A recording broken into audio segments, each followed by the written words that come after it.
24장 말씀입니다. 누가복음 24장 1절에서 12절 말씀까지 교독해 봅시다. 누가복음 24장 1절에서 12절까지 저와 함께 말씀의 의미를 생각하면서 교독합니다. 안식 후 첫날 새벽에 이 여자들이 그 준비한 향품을 가지고 무덤에 가서 돌이 무덤에서 굴려 옮겨진 것을 보고 들어가니 주 예수의 시체가 보이지 아니하더라. 이로 인하여 근심할 때 문득 찬란한 옷을 입은 두 사람이 곁에 섰는지라. 여자들이 두려워 얼굴을 땅에 대니 두 사람이 이르되 어찌하여 살아있는 자를 죽은 자 가운데서 찾느냐. 여기 계시지 않고 살아나셨느니라. 갈릴리에 계실 때에 너희에게 어떻게 말씀하셨는지를 기억하라. 이르시기를 인자가 죄인의 손에 넘겨져 십자가에 못 박히고 제3일에 다시 살아나야 하리라 하셨느니라 한데 그들이 예수의 말씀을 기억하고 무덤에 돌아가 이 모든 것을 열한 사도와 다른 모든 이에게 알리니 이 여자들은 막달라 마리아와 요한나와 야고보의 모친 마리아라. 또 그들과 함께 한 다른 여자들도 이것을 사도들에게 알리니라. 사도들은 그들의 말이 허탄한 듯이 들려 믿지 아니하나 베드로는 일어나 무덤에 달려가서 구부려 들여다보니 세마포만 보이는지라. 그된 일을 놀랍게 여기며 집으로 돌아가는지라. 아멘. 할렐루야. 오늘 2부 예배가 끝나고 밤 예배 드립니까? 이런 질문들을 하셨다 그래요. 여러분 이 밤에 나오신 여러분에게 하나님께서 말씀을 통해서 은혜 주시기를 원합니다. 오늘 본문 말씀은 어떤 사건을 기록하고 있지요? 예수 그리스도께서 십자가에 못 박혀 죽으셨다가 무덤에 묻히신 지 며칠 만에 사흘 만에 부활하셨다고 하는 이 사건을 기록해요. 우리 기독교에서는 중요한 핵심적 신앙들이 있어요. 기둥같이 서야 하는 것들이 그 창조신앙이에요. 모든 만물을 누가 창조하셨다? 하나님이 창조하셨다. 그 안에 사람을 창조하신 이가 하나님이시다. 또 하나가 뭐냐면 부활이에요. 예수님은 십자가에 죽으셨다가 3일 만에 살아나셨다. 또 하나가 있습니다. 예수님은 다시 심판주로 재림하실 것이다. 그런데 재미있는 것은 창조, 부활, 재림은 인간의 상식과 지식으로 이해 불가능한 내용이라는 것입니다. 창조. 그래서 지금도 싸우잖아요. 진화됐다, 창조됐다. 그런데 우리가 믿어야 되는 중요한 신앙, 창조신앙. 예수님 죽음 가운데서 다시 살아나셔서 지금도 살아계신다. 이건 우리 지식으로 이해 불가능한 것이죠. 예수님 다시 재림하실 것이다. 여러분 창조를 믿으십니까? 부활을 믿으십니까? 재림을 믿으십니까? 이게 참된 신앙이라고 하는 사실. 오늘 첫 번째 오늘 말씀에서 볼 수 있는 것은 예수님은 부활하셨다. 오늘 본문이 우리에게 소개하는 것은 예수님의 부활이에요. 그런데 여러분 부활의 소개를 할 때 지금 막 활기찬 소개입니까? 아니면 뭔가 찜찜한 소개입니까? 뭔가 찜찜하죠. 그 찜찜하다는 말은 예수님의 부활이 찜찜하다는 얘기가 아니라 예수님 믿고 따랐던 사람들이 예수님의 부활에 대하여 믿지 못한 이 신앙이 우리 마음을 유쾌하지 못하게 합니다. 여러분 다시 한번 여러분에게 질문해 볼게요. 여러분 부활을 믿습니까? 그러면 부활을 여러분 믿는다고 했는데 부활이 무엇입니까? 부활이 뭐냐? 뭐죠? 다시 사는 거죠. 그런데 여러분 그냥 다시 사는 것이 아니라 어디서 어떻게 사는 거죠? 죽음에서 죽음을 이기고 다시 사는 거죠. 그리고 영원히 죽지 않는 것, 그것이 부활이죠. 우리는 나사로를 부활했다 말합니다. 그러나 나사로의 부활과 예수님의 부활은 다르죠. 나사로는 부활했다가 다시 어떻게 됐어요? 죽었죠. 그런데 예수님의 부활은 부활하셔서 지금도 살아계신다는 것입니다. 여러분 성경에서 가르치는 부활은 특징이 그겁니다. 사망 권세를 이기고 승리한 부활. 이게 이제 부활의 진정한 정의예요. 사망 권세를 이긴 사건이 무엇이다? 부활이다. 인간이 죄를 지은 후에 이 세상을 누가 지배했습니까? 지금도 누가 지배하고 있죠, 이 세상을? 여러분, 또 하나님, 물론 하나님이 모든 걸 통치하시고 모든 걸 지배하시지만 이 세상을 지금 공중 권세 잡은 누가? 사단 마귀가 딱 통치한단 말이에요. 그런데 사단 마귀가 통치하는 가장 강력한 무기가 있어요. 그게 뭐죠? 그게 사망이에요. 죽음이에요. 죽음을 탁 들이밀면 모든 사람이 오금을 뜹니다. 죽음을 탁 들이밀면 모든 사람이 두려워합니다. 그리고 사망 앞에 무릎을 꿇지 않은 인간이 그리 많지 않습니다. 엘리야나 에녹이나 이런 부류만 이렇게 갔지, 거의 다는 이 사망 앞에 다 무릎을 꿇었다는 것이죠. 지금도 사단 마귀가 무엇을 가지고 왕노릇을 하죠? 사망을 가지고 왕노릇해요. 그러므로 여러분이 가장 두려워하는 것이 세상에 무엇입니까? 가난, 질병 이런 게 아니에요. 실상 여러분이 가장 두려워하는 것은 죽음이에요.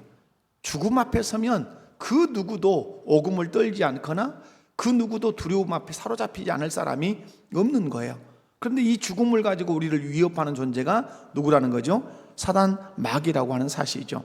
그래서 로마서 5장 17절 한번 찾아볼까요? 신약성경 로마서 5장 17절. 자, 여러분 성경을 뒤적뒤적 찾으시기 바랍니다. 로마서 5장 17절. 자, 찾으셨으면 한 목소리로 읽어봅니다. 시작. 한 사람의 범죄로 말미암아 그 한 사람을 통하여 왕노릇하였은즉. 아멘. 여기까지. 한 사람의 범죄, 누가 범죄했죠? 우리의 인류의 시조인 아담이 범죄했어요.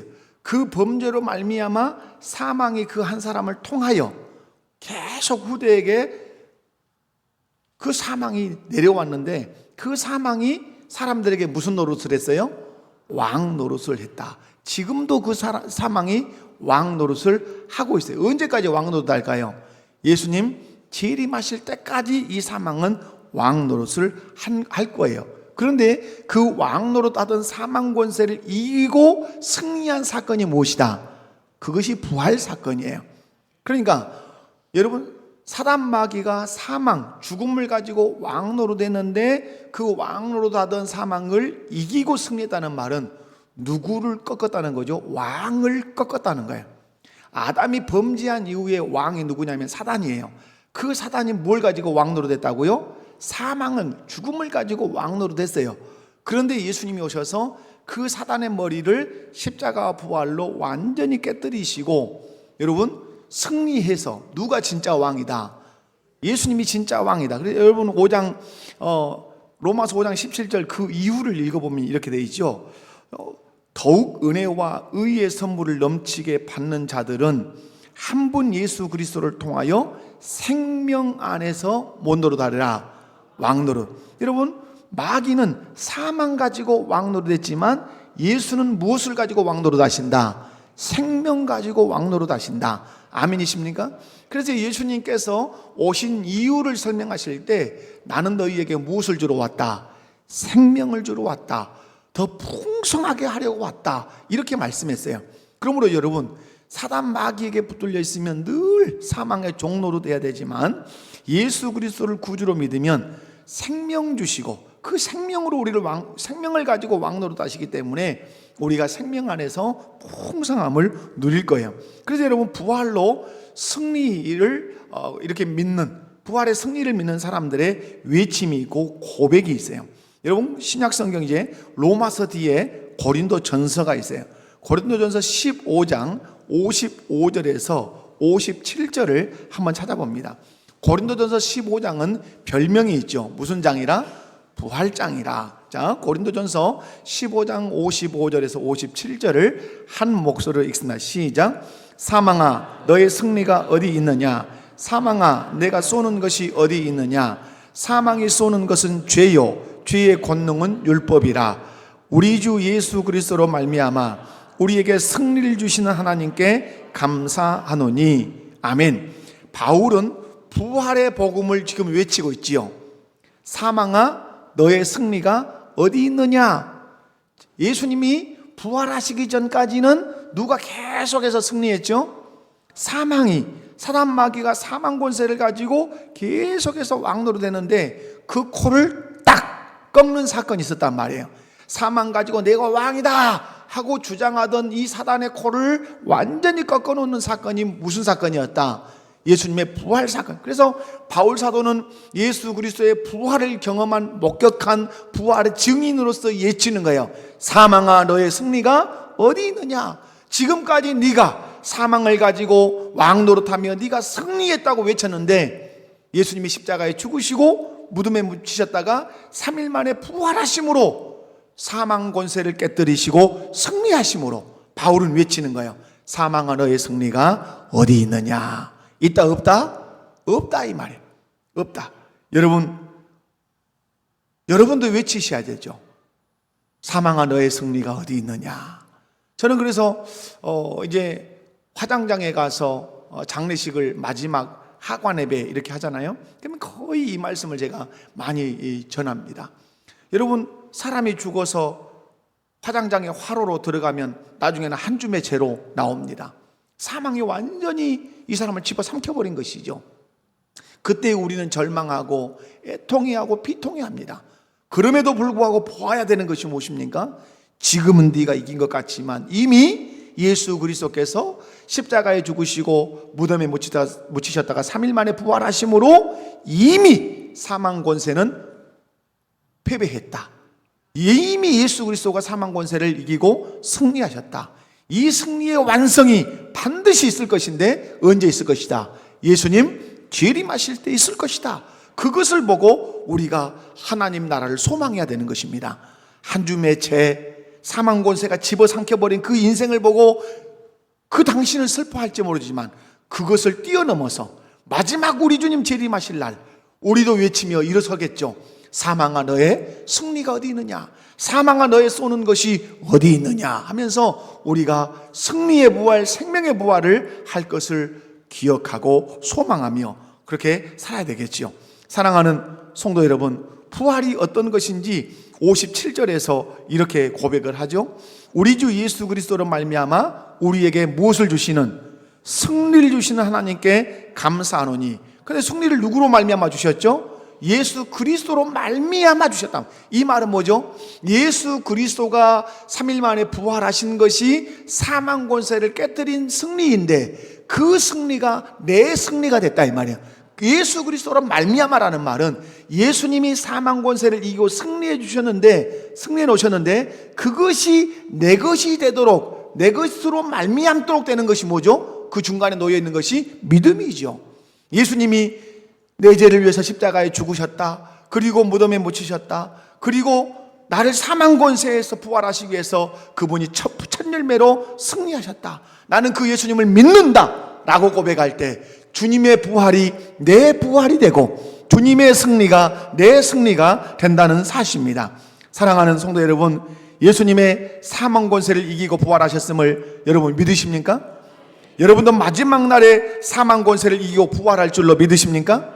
그럼 여러분 한번 힘있게 이렇게 외쳐봅시다. 예수 부활 내 부활, 예수 승리 내 승리. 할렐루야. 아멘이십니까?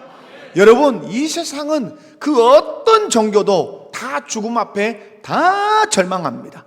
그죠? 영원히 산다고 나름대로 말하는 불교의 윤회관, 그들의 윤회관은 무엇입니까? 이 세상에서 나쁘게 살면 아주 짐승으로 어디 한 미물로 태어난다, 이런 건 있을 수 없는 거예요. 여러분, 우리는 믿습니다. 예수님께서 사망 권세를 깨뜨리시고 승리하셨다는 사실을 믿습니다. 그 믿음을 가지면 그 예수의 부활이 내 부활이 될 줄로 믿습니다. 예수님의 그 죽음에서 승리가 우리의 승리가 될 줄로 믿습니다. 그러므로 가장 소망 있는 종교라는 표현을 하는 것도 웃기지만은 종교학적으로 얘기하면 종교니까 가장 소망이 있고 가장 생명의 종교는 그래서 우리 기독교밖에 없다. 아멘이십니까? 자, 두 번째로 오늘 살필 수 있는 것은 우리 신앙생활의 가장 기초가 되어야 되는 것이 뭐냐 하는 것이에요. 그것이 말씀입니다. 우리 신앙생활의 기초가 되어야 되는 게 뭐라고요? 말씀. 특별히 말씀을 기억하는 신앙생활. 자, 예수님이 안식 후 첫날 부활하셨어요. 그런 의미에서 주일은 어떤 날입니까? 안식일입니까? 어떤 날입니까? 예수님이 부활하신 날입니다. 자, 그래서 부활의 날은 새 창조의 날이에요. 자, 부활은 어떤 날이라고요? 새 창조의 날이에요. 사망 권세를 이긴 날이에요. 그래서 주일에는 여러분이 죽을 것 같았던 여러분의 심령이 살아나야 돼요. 여러분의 삶에 고단했던 것들이 여러분이 이기는 날이 돼야 돼요. 왜냐하면 주일이 그런 날이기 때문에 그래요. 그런데 여러분, 여자들이 안식 후 첫날 이 주일 새벽에 예수님이 묻히셨던 빈 무덤에 갔어요. 상식적인 건 뭐죠? 무덤 문이 닫혀 있어야 되는데 무덤 문이 열려 있었어요. 우리는 무덤 문 하면 지금 이해가 안 가죠? 이스라엘 같은 이 팔레스타인 지방에는 무덤이 뭐죠? 돌이에요. 그래서 돌을 파가지고 거기 돌 좌대가 크게 놓여 있으면 거기다가 시신을 쏴요. 하나 딱 놔요. 근데 예수님이 들어간 이 무덤은 누군가가 묻혔던 무덤이에요?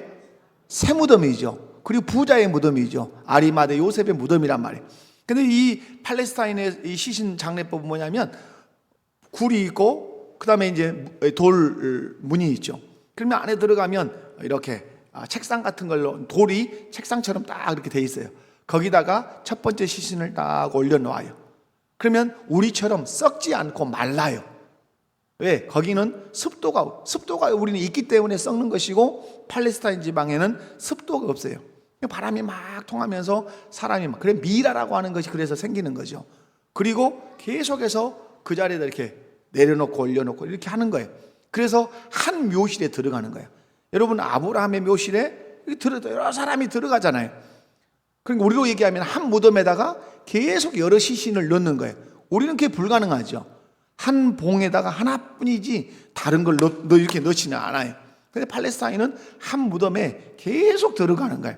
이러나 저러나 여러분, 예수님이 이제 죽으셔서 아리마대 사람 그 부자 요셉의 무덤에 묻힌 것을 분명히 여자들이 확인하고 안식일이 지나서 돌아왔어요.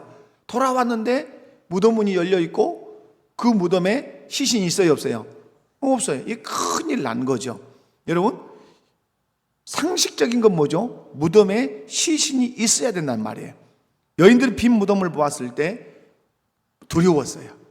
깜짝 놀란 거죠. 예수님의 시신이 도적 맞았다든가 아니면 짐승에게 해코지를 당했다든가 여러 생각이 있었겠죠. 두려웠어요. 근데 여러분, 오늘 성경이 누가가 기록하는 거 뭐죠? 이들이 두려웠던 이유를 뭐라고 말씀하죠? 천사들이 그렇게 설명해 주죠. 자, 8절, 6절 말씀을 한번 읽어볼까요? 6절 시작. 24장 6절입니다. 자, 시작. 여기 계시지 않고 살아나셨느니라. 갈릴리에 계실 때에 너희에게 어떻게 말씀하셨는지를 기억하라. 자, 그 다음에 쭉 말씀해 주시고 그 다음 8절에 그들이 예수의 말씀을 기억하고. 자, 오늘 말씀이 그렇게 얘기하죠. 말씀하셨는지를 기억하라. 그리고 그들이 예수의 말씀을 기억했다. 자, 오늘 여인들이 예수님의 무덤에 들어갔을 때 예수님의 시신이 없다는 사실을 알고 그들이 두려웠어요. 두려움이 왔던 이유를 천사들이 설명해 줄 때 무엇 때문에 두려움이 온 거죠? 시신이 없다는 것도 두려움인 거지만 그 두려움의 근본은 무엇이죠? 예수님께서 하셨던 말씀을 기억하지 못했기 때문에 이들이 두려움이 온 거예요. 그러므로 여러분, 중요한 신앙의 기초가 있어요. 어떤 상황과 어떤 환경을 만날지라도 그 상황과 환경을 볼 때 떠올려내야 하는 것이 있어요. 그것이 뭐죠? 그것이 말씀이에요. 이 사무엘이 부모의 말씀을 듣지 않는다, 아니면 부모의 말씀을 잘 듣는다 할 때 이 아이를 훈육하고 격려할 때 떠올려내야 되는 것이 뭐죠? 부모가 하나님의 말씀이란 말이에요. 말씀으로 잘못된 것을 가르치고 잘한 것은 말씀으로 잘했다고 칭찬을 해줘야 되죠. 그런데 우리는 그렇지 못해요. 제가 아이를 훈육해 보니까 그렇지 못해요. 그래서 제가 이제 그런 얘기들도 우리 가족들끼리 앉아서 나누는 기회들도 이제 있고 그랬어요. 여러분, 우리가 질병을 만나면 우리는 어디에 집중하죠? 질병에 집중해요. 그러나 이때 우리가 떠올려야 될 것이 뭐죠? 질병을 만났을 때 주께서 어떤 말씀을 우리에게 주시는지를 떠올려야 돼요. 그리고 이 질병을 무엇으로 해석해내야 되죠? 주의 말씀으로 해석해내야 돼요. 오늘 여인들이 무덤을 보았어요. 무덤을 볼 때 떠올려야 되는 게 뭐죠? 이 무덤에 관하여 하셨던 말씀을 떠올려야 그 말씀으로 이 무덤을 해석해낼 수가 있어요. 말씀으로 무덤을 해석해내면 이들은 고백하게 되죠. 주님이 살아나셨구나. 주님이 말씀하신 대로 부활하셨구나. 그러면 이들은 근심이 아닌 무엇을 가질 수 있죠? 기쁨과 환희를 가질 수 있어요. 그런데 무덤을 보았지만, 빈 무덤을 보았지만 예수님 하신 말씀으로 그 무덤을 보지 못하니까 근심이 된 거예요. 여러분, 우리 신앙생활에서 그래서 가장 중요한 거, 신앙과 신학의 출발, 제가 자꾸 얘기하죠. 계시, 의존, 사색이에요. 어떤 상황, 어떤 환경을 볼 때 계시에 의존해서 사색하면 거기에 대한 답이 나온다. 오늘 여인들이 무덤을 볼 때, 예수님의 시신이 없는 무덤을 볼 때 주께서 말씀하셨던 그 계시에 의존해서 사색을 했다면 주님 살아나셨다, 우리 주님 부활하셨다 하고 환호성을 지르며 제자들에게 달려갔을 거예요. 그런데 무덤은 보았지만 떠올릴 수 없는 것이 있었어요. 그게 뭡니까? 주께서 하셨던 말씀을 기억하지 못하고 그 말씀으로 무덤을 해석해내지 못했어요. 그 결과 그들의 마음 안에 찾아온 것이 무엇이었다고요? 근심이었어요. 사랑하는 성도 여러분, 우리는 각자의 삶의 환경이 너무 달라요. 상황도 달라요. 그럼에도 불구하고 상황과 환경이 다른 삶을 살고 있음에도 불구하고 그 상황과 환경을 만날 때마다 우리가 떠올려야 되는 게 뭐라고요? 말씀을 떠올려서 그 상황을 해석하고 말씀을 떠올려서 그 환경을 해석해내야 돼요. 여러분, 자녀를 훈육할 때도 말씀을 떠올려서 자녀를 훈육해내야 돼요. 그래야 우리의 삶에 방황이 생기지 않아요. 인간적인 훈육이 되지 않고 인간적인 우리 인생 경영이 되지 않을 수 있어요. 그러므로 여러분, 자꾸 훈련을 어떻게 해야 되죠? 상황을 만나면 무엇을 떠올리는, 그 상황에 대해서 말씀하시는 주의 말씀을 자꾸 떠올려서 말씀으로 해석해내는 훈련을 해야 우리가 세상에서 승리할 수 있어요. 그런데 오늘 여인들은 말씀을 떠올려서 무덤을 해석했다, 해석하지 못했다? 해석하지 못했어요. 그런데 다행인 것이 있어요. 무엇이 다행이죠? 그들 곁에 나타난 사람이 있었어요. 그들 곁에 누가 나타나 있었습니까? 천사들이 있었어요. 천사들이 이들의 약점을 보완해 주고 있어요. 자, 오늘 여러분 4절에서 7절이에요. 자, 4절에서 7절을 함께 읽어봐요. 자, 시작. 이로 인하여 근심할 때에 문득 찬란한 옷을 입은 두 사람이 곁에 섰는지라. 여자들이 두려워 얼굴을 땅에 대니 두 사람이 이르되 어찌하여 살아있는 자를 죽은 자 가운데서 찾느냐? 여기 계시지 않고 살아나셨느니라. 갈릴리에 계실 때에 너희에게 어떻게 말씀하셨는지를 기억하라. 이르시기를 인자가 죄인의 손에 넘겨져 십자가에 못 박히고 제3일에 살아나야 하리라 하셨느니라 한데. 아멘. 여러분 보십시오. 이 말씀도 보면, 야, 살아나신 분을 어찌 죽은 자 가운데서 찾느냐? 여기 계시지 않고 살아났어. 여기까지 천사들이 말해도 무방하죠. 여기까지만 말해도 여러분 이유를 다 할 수 없죠. 살아나셨어. 그런데 천사들은 거기에 그치지 않았어요. 무엇을 말해줬어요? 갈릴리에 계실 때 제자들에게 말씀하셨던 예수님의 말씀을 인용해 줬어요. 이게 바른 조언이에요. 바른 조언. 우리는 우리의 생각을 많이 말할 수 있어요. 그러나 진정한 바른 조언은 뭐죠? 주께서 우리에게 일러주신 말씀으로 그 말을 던져주는 거예요. 여러분, 오늘 천사들이 갈릴리에 계실 때 너희에게 어떻게 말씀하셨는지를 기억하라, 여기까지만 하고 말 안 해줬다면 그것도 깝깝한 일이죠. 그런데 갈릴리에 계셨을 때 하셨던 그 말씀을 그대로 해줬어요.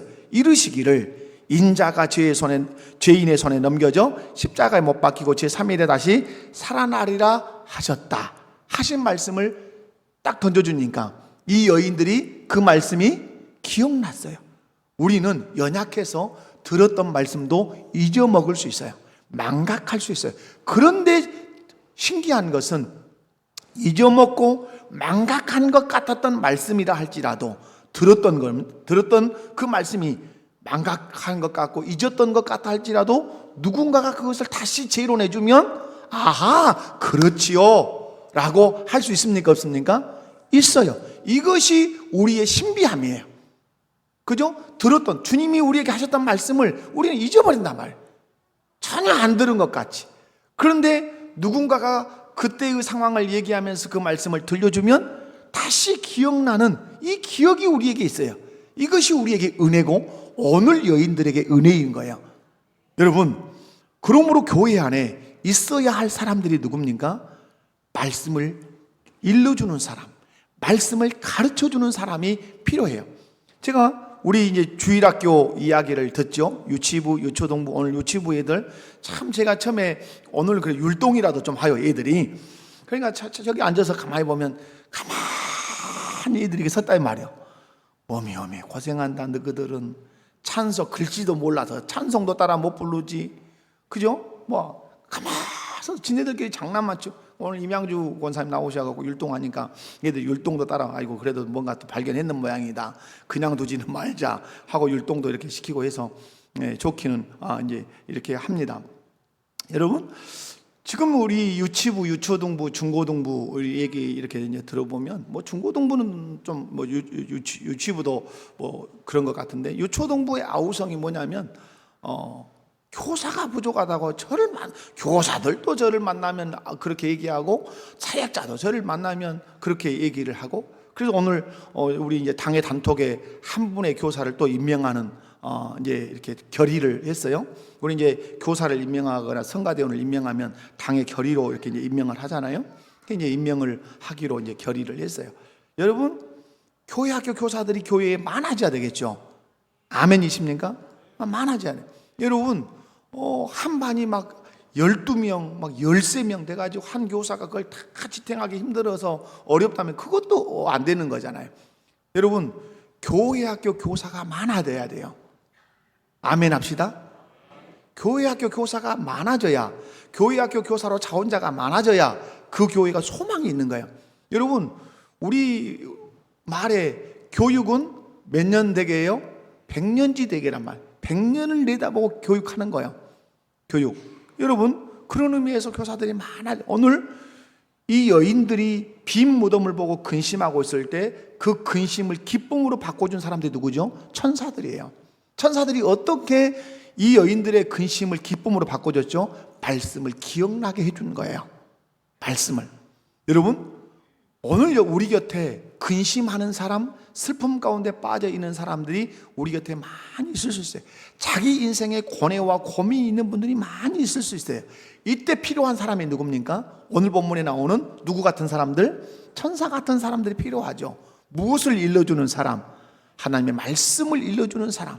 이럴 때는 주께서 이렇게 하라고 말씀하셨습니다 라고 해서 그 사람으로 하여금 자기가 들었던 말씀임에도 불구하고 그 소망으로 붙들고 있지 못하는 그 사람에게 말씀을 들려줘서 그 말씀을 소망으로 붙들고 살 수 있도록 말씀을 일러주는 사람. 그런 의미에서 저는 구역장, 구역 인도자들이 너무너무 중요하다고 생각합니다. 구역장, 구역 예배 인도자들이 그냥 지금 우리가 잘 드리고 있잖아요. 발전해야 되는 것이 뭐죠? 이제 우리 구역이 저기 구역 보고서에 빠졌다고 이빨을 허옇게 드러내고 있는 것이 안 되니까 모이기는 모입시다 하고 하는데 그냥 모이기 위한 모임이 되면 안 되죠. 그때 오늘 천사들처럼 근심 가운데 또 슬픔 가운데 인생의 방황 가운데 있는 그 사람들에게 무엇을 들려주는, 말씀을 들려주고 말씀을 기억나게 하는 구역 예배가 된다면 절망 가운데 있고 근심 가운데 있던 자들이 그 구역 예배의 모임을 통해서 말씀을 붙들고 희망의 삶을 살기로 결단하고 그 근심을 버리고 소망을 가지고 살 수 있다 이 말이죠. 그런 의미에서 구역 예배의 인도는 너무너무 중요한 거예요. 그래서 제가 자꾸 얘기 드리는 것은 설교하려고 하지 마시라. 뭐 하시라? 나누게 하시라. 설교를 듣고 내가 이런 은혜를 받았습니다. 말씀을 이렇게 적용해서 내가 이런 변화를 내가 지금 겪고 있습니다. 여러분, 그런 인생의 희노애락이 구역예배에서 구현이 돼야 돼요. 그때 구역예배 인도자들은 그 하나하나를 이렇게 아울러만 가는 것이죠. 질문이 나올 수 있겠죠. 질문이 나오면 구역예배 인도자가 대답하는 것이 아니라 그렇다면 옆에 있는 집사님 생각은 어떻습니까?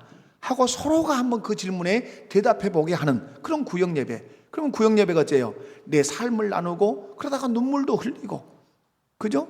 그래서 함께 손잡고 기도했는데 그 기도가 응답이 되면 그 사람은 그 구역 예배가 어떻겠어요? 너무너무 귀한 구역 예배가 되겠죠. 저는 그런 의미에서 구역 예배가 활성화될 뿐만 아니라 구역 예배 안에서 말씀의 은혜가 있고 거기서 삶을 나누고 기도했는데 기도 응답이 있는 구역 예배가 된다면 우리 교회는 더 건강해질 줄로 믿습니다. 분명한 사실, 말씀을 가르쳐주는 사람이 필요하다. 말씀을 기억하지 못하면 어쩐다고요? 근심해요. 빈 무덤만 보고 근심한단 말이에요. 그러나 말씀을 가르쳐주면 빈 무덤이 아니라 부활하신 무덤이 되는 거예요. 여러분, 그러므로 우리 신앙생활의 가장 중요한 기초는 뭐라고요? 말씀을 붙드는 거예요. 말씀을 기억하는 거예요. 할렐루야. 마지막 한 가지 더 살피면 그겁니다. 우리의 믿음을 성장하지 못하도록 방해하는 것이 뭐냐 하는 것이죠.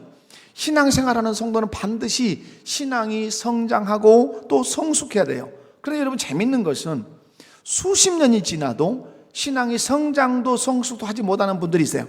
자, 여러분, 제가 이제 노하도라고 하는 섬에서 11년 11개월을 32살의 담임 목사로 가서 제가 11년 11개월을 목회를 했어요.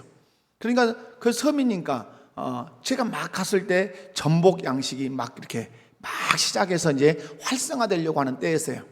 그런데 이제 막 전복을 많이 갖다 주시니까 그래서 전복을 먹었어요. 저희 동기들이 이제 섬이라고 막 들어오면 전복 양식을 하는 집사님이 계셨어요. 그러면 일명 바켓스에다가 막 가득가득 담아다가 주는 거예요.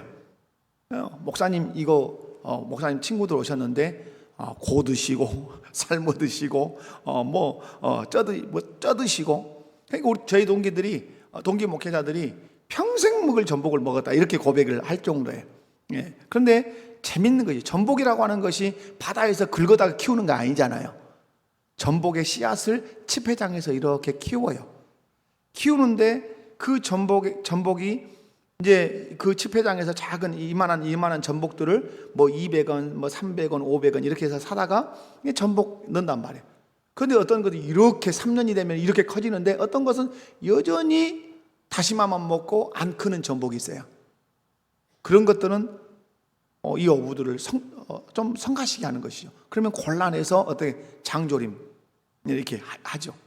여러분, 어떤 데나 전복 지폐만 성장해야 합니까? 그렇지 않아요. 여러분, 배나무를 심든 감나무를 심든 심어놓으면 열매가 큼직큼직한 게 맺어야 되는데 요만한 걸 맺어요. 이런 감을 나도감이라 그래요. 그죠?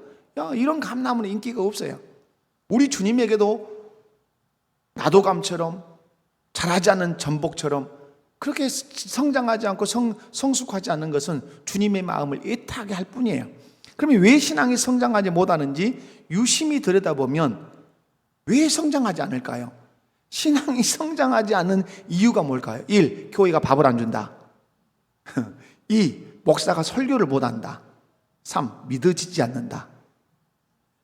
이 세 개 중에 하나만 말씀하면 돼요. 다요? 세 번째, 믿어지잖아요. 여러분, 가장 답답한 게 뭐냐면 안 믿어지는 거예요. 여러분, 여러분 창조가 믿어지시죠? 하나님 모든 만물을 창조했다. 무엇으로? 말씀으로. 말씀으로 왜 이렇게 이런 게 이 질문이 막 생겨요? 저는 질문 자체가 없어요. 하나님의 말씀으로 천지 만물을 창조했다 그러면 어떻게 왜 이런 질문 자체가 없어요. 할렐루야, 아멘 이렇게 이것밖에 없어요. 예수님이 십자가에 죽으시고 3일 만에 부활하셨다. 이유가 없어요. 그냥 아멘하고 다 믿어져요. 예수님 재림하신다? 그럼 아멘하고 믿어져요.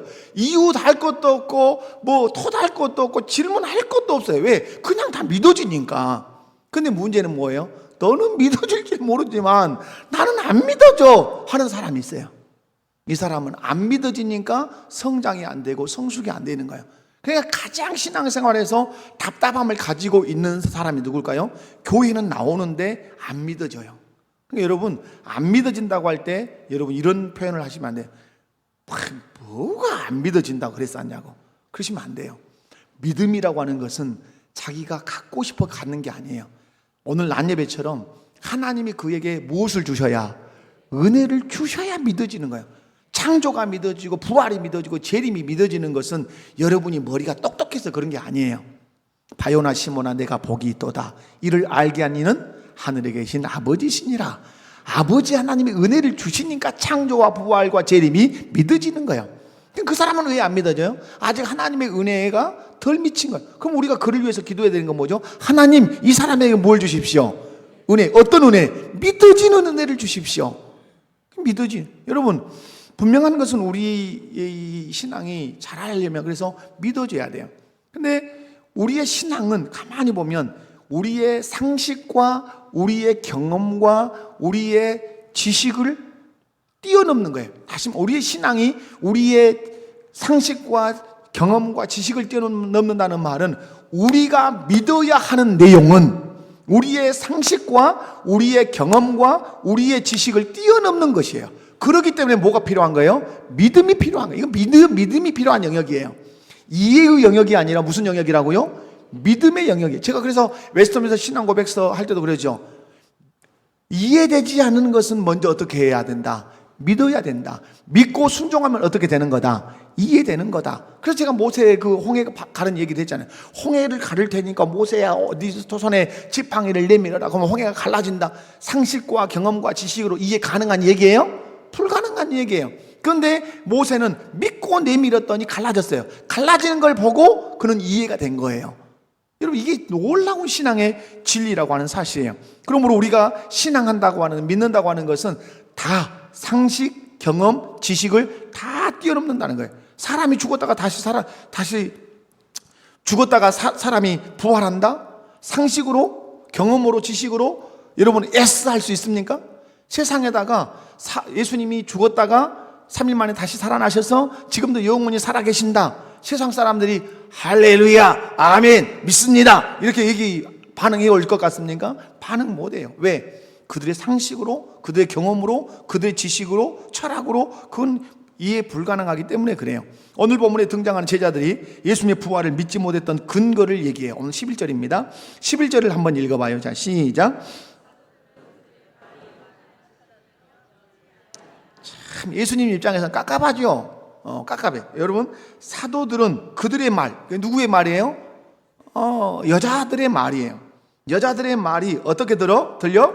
허탄한 듯. 이거 허탄하다고 하는 이 헬라어는 어리석다, 허틀다 이런 뜻이 뭐 비슷하죠. 우리 번역하는 것과 또 비슷하죠. 뭐 잡담과 같은 이런 의미예요. 그러니까 여자분들이 오셔가지고 예수님이 부활하셨습니다 라고 말을 해도 그 말이 어떻게 들린다고요? 허틀게 들리는 거예요. 이유가 뭘까요? 왜 허틀게? 말이 되는 소리 이렇게 된다는 말이에요.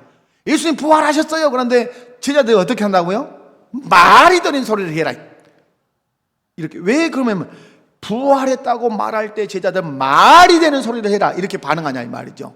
그것은 무엇으로 그 예수님의 부활 소식을 해석하고 있으니까 자기 상식, 자기 경험, 자기 지식으로 그 부활 소식을 해석하고 있으니까 안 되는 거예요. 이건 있을 수 없는 얘기예요. 그러니까 말이 되는 소리를 해라 이렇게 얘기하는 것이죠. 여러분, 우리의 신앙생활에서 그래서 방해가 되는 게 뭐죠? 우리 상식, 우리의 경험, 우리의 지식이에요.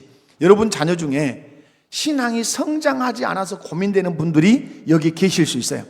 그러면 몇 가지 살펴볼 것이 있어요. 크게 두 가지만 살펴보면 돼요. 우리 아이의 믿음이 성장하지 않는다. 이건 다 어떤 의미에서는 부모 책임이 커요.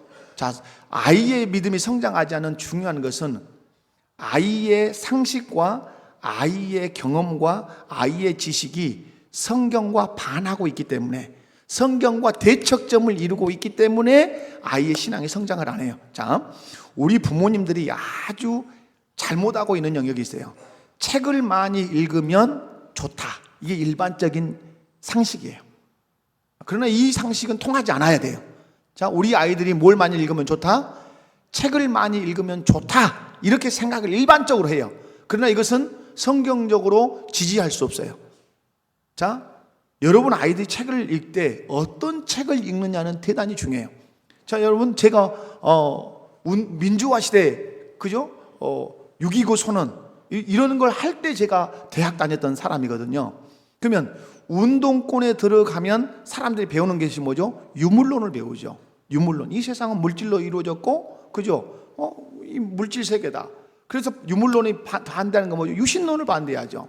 유물론은 철저하게 그래서 죄송하니 유시민 씨 같은 사람들은 공식적으로 얘기하는 그런 것들이 있잖아요. 기독교는 없어져야 되는 종교다. 이렇게까지 얘기한단 말이에요. 그런 사람들은.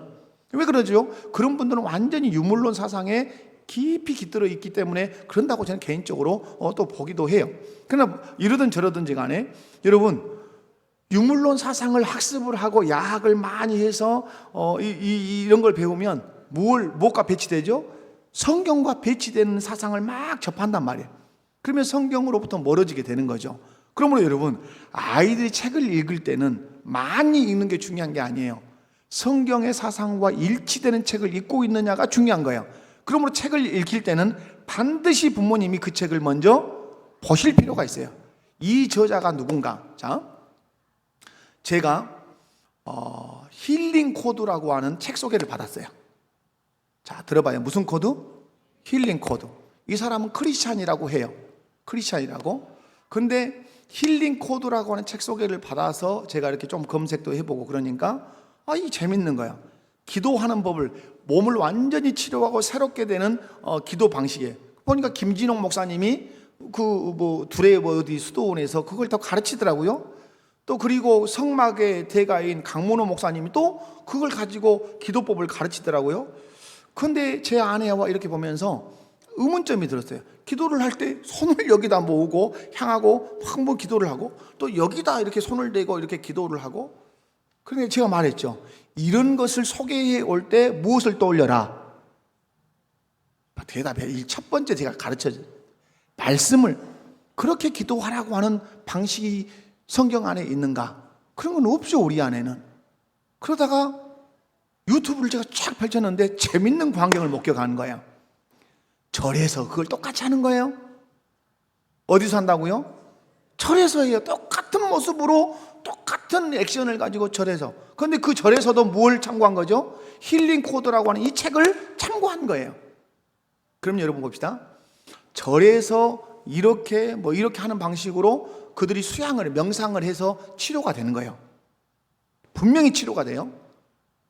광림수도원 광림수도원이 아니라 강문호 목사님 계시는 그 수도원에서 또 이렇게 해서 하나님의 이름으로 막 기도하는데 치료가 돼요. 그럼 여러분 질문 던질게요. 이것은 주께서 치료하신 것일까요? 아닐까요? 이 질문이 생겨요. 왜 저 불당에서도 똑같은 방식으로 하는데 치료가 되고 또 수도원 기도원에서 하는데도 또 똑같이 치료가 되는가? 이건 기도일까요? 저는 기도라고 보지 않습니다. 이건 어떤 치료는 될 수 있을지 몰라요. 일명 우리로 얘기하면 어떤 이런 것이 작동하는 것이, 왜냐하면 이것이 기도라고 한다. 하나님 앞에 기도하는 거라면 어디서는 안 돼야 돼요? 이 절에서는 안 돼야 되는 일이죠. 근데 분명 이 저자는 과거에 목사를 10년 했던 크리스찬이에요. 그런데 이걸 끄집어다가 불당에서 하는데 불당에서 치료가 된다 이 말이에요. 그럼 그들이 예수의 이름으로 기도합니까? 아니죠. 그러면 종합해 볼 수 있죠. 이건 성령의 역사가 아닐 수 있다. 저는 아닐 수 있다, 아니다라고 저는 생각을 하는 거예요. 여러분, 무슨 말씀이냐? 어떤 책들이 있을 때도 그 책이 무엇과 일치하는가? 성경의 사상과 일치하는가? 그러므로 부모님들 책임이 있죠. 아이들이 어떤 책을 읽는지를 잘 살펴주셔야 돼요. 도서관에 데리고 와서 애들 뛰어놀면서 책을 읽고 있으면 우리 애들 책 읽고 있어, 사진 찍어서 인스타에 올리고 페이스북에 올리고 그런 거 좋아하실지 모르지만 더 중요한 것은 어떤 책을 읽고 있느냐가 더 중요하죠. 가장 많이 읽혀야 되는 것이 뭐죠? 성경이에요. 성경을 읽혀서 성경의 세계관이 고착 세워진 이후에 다른 책들을 읽어야 돼요. 그 이전에는 다 누가 선별해 줘야 돼요? 부모가 선별해 줘요. 뿐만 아니라 다른 것 하나 더 간단하게 살피고 말씀 마칠게요. 요즘 아이들은 책 세대라기보다는 어떤 세대죠? 영상 세대죠. 그러므로 여러분, 우리 아이들이 영상 홍수 시대에 살고 있어요. 그러므로 아이들이 보는 영상의 어떤 영상인가를 잘 살펴봐야 돼요. 여러분, 베드로후서 한번 찾아볼까요? 여기 한번 찾아보면 베드로후서 2장 7절 8절. 자, 베드로후서 2장 7절 8절입니다. 자, 다 같이 읽습니다. 시작. 베드로후서 2장 7절에서 8절. 자, 시작. 무법한 자들의 음란한 행실로 말미암아 고통당하는 의로운 룻을 건지셨으니 이는 이 의인이 그들 중에 거하여 날마다 저 불법한 행실을 보고 들음으로 그 의로운 심령을 상함이라. 아멘. 자, 여러분, 저는 이 말씀을 오늘 이렇게 이제 바라보면서 정말로 많은 생각을 하게 됐어요. 여러분, 롯의 고통이 뭐죠? 오늘 이 베드로후서 2장 7절 8절에서 롯의 고통이 뭐예요? 먹지 못한 고통이에요? 입지 못한 고통이에요? 뭐 방이 집이 없어서 전세 사는 고통이에요? 아니죠. 오늘 본문에서 롯의 고통은 뭐죠? 무법한 자들의 음란한 행실로 말미암는 고통이에요. 자, 고통을 잘 해석하라 이 말이죠. 여러분의 아이들이 좋은 학교 못 가는 것이 고통이 아니요. 여러분의 아이들이 훌륭한 직장에 가는 것이 고통이 아니요. 우리의 아이들의 고통은 어떤 고통이죠? 무법한 자들, 하나님의 말씀을 배척한 자들이 음란하게 사는 그 행실로 말미암는, 그걸 보고 들어야 하는 고통, 이게 우리 아이들의 고통이라는 사실을 기억을 하셔야 돼요. 오늘 우리 아이들의 고통 뭐라고 여러분 생각하십니까? 더 좋은 학교 보내주었어야 되는데, 더 많은 용돈 줬어야 되는데, 이것이 여러분의 우리 아이들의 고통입니까? 아니에요. 지금 아이들의 고통은 롯의 고통과 동일해요. 무법한 자들의 음란한 행실로 말미암아 고통당하는 롯과 같단 말이에요. 롯은 하나님의 법을 떠난 사람들의 음란한 행실을 보고 고통을 당했어요. 롯은 그들 중에 거하며 그들 중에 그들이 날마다 그 저지르는 불법한 행실을 보고 의로운 심령이 어떻겠어요? 상했어요. 여러분, 의로운 심령이 상했다는 말은 이런 거예요.